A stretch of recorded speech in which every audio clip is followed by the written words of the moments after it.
The Boston Celtics just dominated the Miami Heat last night. The new look Miami Heat, who, just added Terry Rozier. I have a full breakdown of that addition for Miami on my NBA channel, Matty Dubs NBA, if you guys want to go check it out. But in this video, I want to talk a little bit about this Celtics game, and one of the major pieces of news coming from this game was this man right here, KP, had a wonderful game, right? But then had a scary injury. Looks like everything's going to be okay, but man, I'll tell you one thing, I was a little bit demoralized during the stream last night. And if you guys don't know, I do live stream every single game, so if you guys want to watch the game with me live and react to it together, you guys can do that. Just subscribe to the channel, it's free. But man, I was, like I said, demoralized. I thought if we lost Porzingis, it changes the entire outcome of the season. But I also think it made me a little bit more wary of, we do need a backup big man. But overall, I just wanted to bring that up real quick. We do have a podcast coming out later today, so we'll talk about it more in depth there.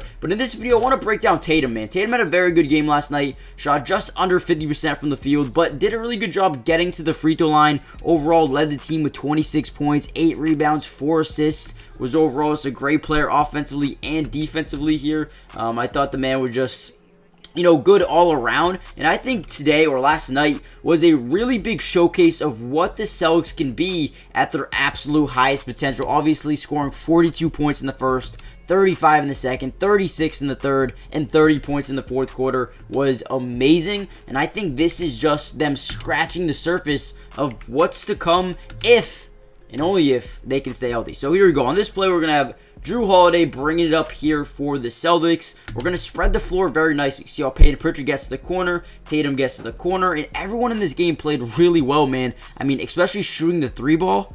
I mean, look at the stats. We had Tatum 3 of 7, Porzingis 3 of 4, Holiday 3 of 4, Jalen 4 of 8. I mean, everyone shot the ball from 3 really well. But here we go. Drew Holiday going to bring it up here, going to isolate here, try to get it to Jason Tatum. Now, one thing I loved here about the Celtics is Drew Holiday on this play notices right away this is a mismatch every single time down the court. Whenever you can have Jason Tatum versus Duncan Robinson, give the ball to Tatum. I don't care where he is. I don't care where he wants to be. Just give him the basketball and let him work. On this play, catches it at the left corner.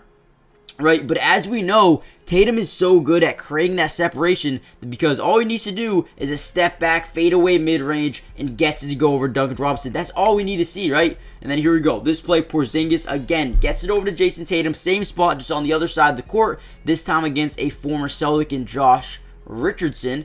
But here we go. Tatum going to post up. Does a good job spinning off him, backing his way in, gets closer. This is where he wants to be, right? Especially when you don't have a big man in this paint. We have who? Duncan Robinson, maybe Tyler Hero, can't really tell from this angle. Jimmy Butler, looks like maybe Thomas Bryant here. But at the end of the day, there's nobody here that can stop Jason Tatum. And with that being said, puts up a jumper, gets fouled, gets to the free throw line. This is what I want to see Tatum do more of, because not only, we think about those games where he really does struggle to shoot the ball, but when you can get to the free throw line, make your free throws, it gets you warmed up for hitting the mid-ranges, hitting the three-point shots, right? So I want to see Tatum do this so much more. Again, fouled, get back to the basket, get to the free throw line. And I think the Celtics do, they don't do a very good job deciphering when to shoot threes and when to drive to the paint. I feel like they struggle at times doing that. I don't know if that's coaching or just, mindset, but probably a combination of both. But I feel like in this game, Tatum did such a good job getting into the paint,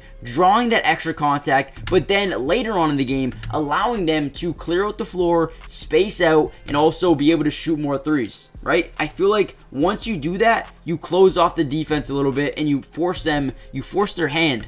Instead of guarding the perimeter all game, now they have to rotate in to guard the paint. Now here we go. Derek White, top of the left corner, right? We're going to see a pin down screen here by Drew Holiday. Tatum is going to cut to the ball, right? And again, right here we got a double team. And Jason Tatum turns his head. He feels Jimmy Butler on his back. He sees Tyler Hero to his right. What he does is amazing. Extra pass, finds Drew Holiday, and Drew Holiday, one of our best shooters this year. I don't even know what this defense is here by Tyler Hero. Why are you not closing out on a guy who shoots 40% or better from the three-point line? And that is what Drew Holiday does. Leaves him wide open. A great pass there by Jason Tatum. And dude, he was doing it all night, man. He was making the extra pass. He was, getting to the free throw line, but also hitting his shots as well. Here we go. Drew going to get a screen. And this is another thing that makes us so versatile, is this right here. Gets the screen. We get a quick little double team, and now now they're in a bad situation because, one, now we have Tyler Hero versus Jason Tatum. So we're going to get it back out. Drew Holiday's going to now kick it back over to Jason Tatum, and we're going to feed the mismatch, right? Tatum isolating, jabs, creates just enough separation for him to be able to just shoot right over him. Basically no contest with this one. I mean, as you can see, creates that separation. Boom. There's no contest right there. That's easy money every single time. I'll take that shot 9 times out of 10. I don't think we forced it. I thought this was a beautiful shot. Sometimes we run up, with 18 seconds on the shot clock and force a 3. Right there, I think that's a good shot. But before we get any further into the film, do me a big favor, guys. Hit that like button, man. It is so important. If you guys made it to this far in the video, comment down below the number 1, but also hit the like button, right? Get the video to more Celtics fans around the world, but subscribe to the channel if you're new. It's free, doesn't cost anything, and we'll be covering the Celtics for the rest of the season. But let's get back into some film here. Now, the Celtics won 143-110, and you know what's crazy is the Heat allow 110 points per game, right? And we scored 143. Not only did we have 143 points in this game at the end, but we had 113 points at the end of the third quarter. We had more points than they allow in the third quarter than they did all game. Or, I don't know if that made sense, but you guys know what I mean, right? We scored more than their average in just 3 quarters. All right, here we go. Jalen going to kick it into the post, finding Porzingis. I think this is why Porzingis is so damn versatile, right? Draws 2 defenders in, kicks over to Derek White. Derek White gets a closeout here in T-Row, but then we see Jason Tatum wide open. They send 2 guys at Tatum, Duncan or Tyler Hero and Jimmy Butler. A beautiful pump fake. You see Tyler Hero, stop his closeout here. Jimmy jumps right by him. Sidestep 3, signature 3 here by Jason Tatum, and gets it to go. I mean, that is just easy money every single day of the week. And here we go. Nice defensive rotation here. Hero drives in. Jimmy Butler is wide open. I'll give him that, right?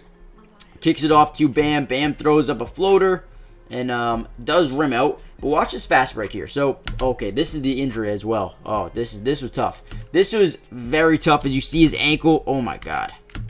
Guys, I will tell you one thing. I was so nervous for this play right here. I was so nervous for that, man. I was like, no.